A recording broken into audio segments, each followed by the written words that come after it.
Would you be the light that burns, or the moon that silently protects? One rises to the sun, one rises to the moon. Chang'e and Huyi never chose each other, they chose their purpose. In the ancient sky, there were 10 suns. They were meant to rise one at a time. But one day, they rose together, and the world began to burn. Rivers dried, fields blackened. The gods were silent, but the people cried out.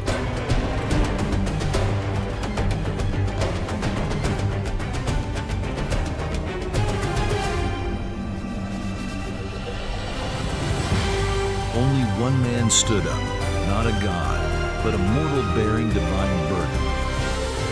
His name was Huyi. When he stepped onto the altar, his bow burned with the light of 1,000 suns, but every draw of the string tore at his soul. He wasn't just fighting the suns, he was fighting the fire within. The first arrow was rage.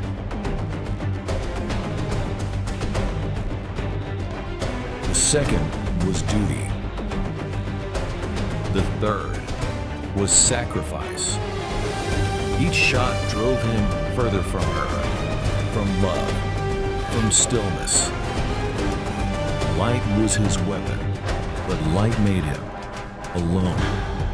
He did not just shoot down suns. He burned away parts of himself. Light is never free.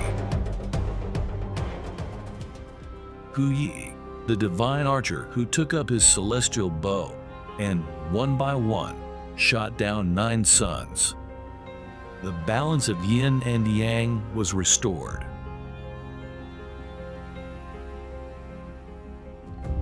At his side stood a woman, not just a companion, but a soul touched by the divine. Her name was Chang'e, she who dwells in the moon. She walked softly between heaven and earth, her eyes always reflecting something beyond the present. When Huyi received 2 elixirs of immortality from the Jade Emperor, he gave them to Chang'e for safekeeping, a gesture of trust and of choice. But fate is never gentle. This elixir is not for immortality, but for a choice you'll never regret. Huyi did not return, and the night was quieter than ever. Chang'e sat by the window, gazing at the elixir he had once entrusted to her. It was not temptation. It was a promise. A decision she always knew would come. The door burst open. A former disciple, once reverent, now ravaged by greed. Give it to me! I deserve immortality too! His eyes were hungry, filled with greed. And in that moment, Chang'e realized, if the elixir fell into the wrong hands, it would rewrite the destiny of the world. She stepped back, calm but resolute. She knew, if she did nothing, the elixir would fall into darkness. She raised the jade bottle and looked skyward, to the same sky Huyi had once defended. She whispered, I won't let the world be destroyed, nor will I let you regret trusting me. She drank.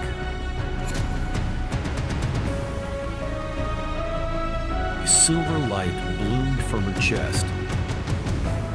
A force began to lift her from the earth. And in that moment, a soft mist formed beneath her feet, and from it, a snow-white rabbit emerged. The jade rabbit, a soul formed from light and intention. It leapt upward and joined her in Ascension.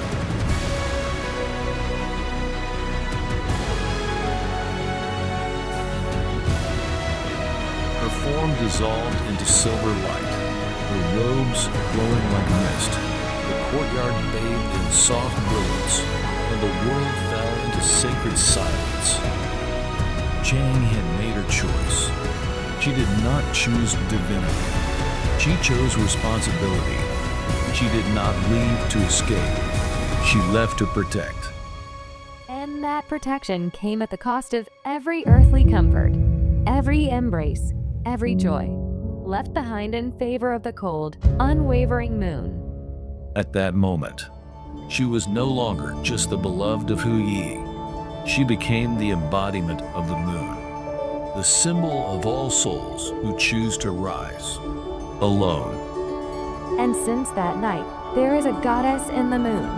Her name is Chang'e, and her story still whispers to every soul facing its own trial. The Moon Palace was silent. Guanghan was not of Earth. No wind, no dust, no sound, only light. Chang'e sat on a glowing silver lotus.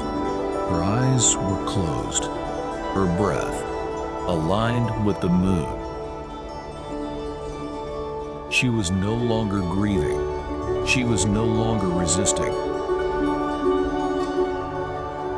Beside her, the jade rabbit worked in silence, brewing moon dew, preparing elixirs, repeating the rituals of care and companionship. The rabbit was her silent prayer, the mirror of her purest self. Here, Chang'e learned, true power is not in holding on, but in letting go. True freedom is not in escape, but in stillness. And true femininity is not weakness, but the courage to receive the weight of the cosmos in silence. When Chang'e ascended to the Moon Palace, her heart had already transcended the mortal world. In the silent silver expanse, one crystal matched her frequency, the Moonstone. Gentle yet unwavering, the Moonstone is the guardian of feminine energy. It reflects emotional tides and soothes the embers of old wounds. It is said that under a full moon, if you hold a moonstone, you may hear the voice within. Through this crystal, Chang'e came to understand the true meaning of letting go and being free. The moon doesn't need to shine to be whole. It only needs to be still. Somewhere on Earth, Hu Yi stands, gazing at the full moon. He knows it is not just a moon, it is her. And he still walks among mortals, carrying light where no one sees the dark. They are no longer of the same world, but they live together in us. Masculine is to fight, to burn, to carry. Feminine is to feel, to rest, to let go. One chose to shine. One chose to be still. And we are the balance between them. So when you are lost, ask yourself, are you the light or the shadow? Or are you the space in between, where the soul is reborn? She became the still moon. He became the burning sun. And we are the echo of both. Arcane Soteria is not just a keeper of mythology, it is a guardian of soul awakening and sacred energy. If this resonates with you, it is no accident. Are you ready to begin again in the light of the moon?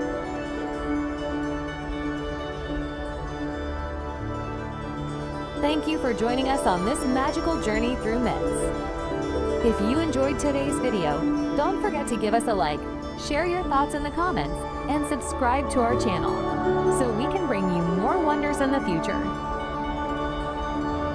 Subscribe to Arcane Soteria. Let the myth bloom within you.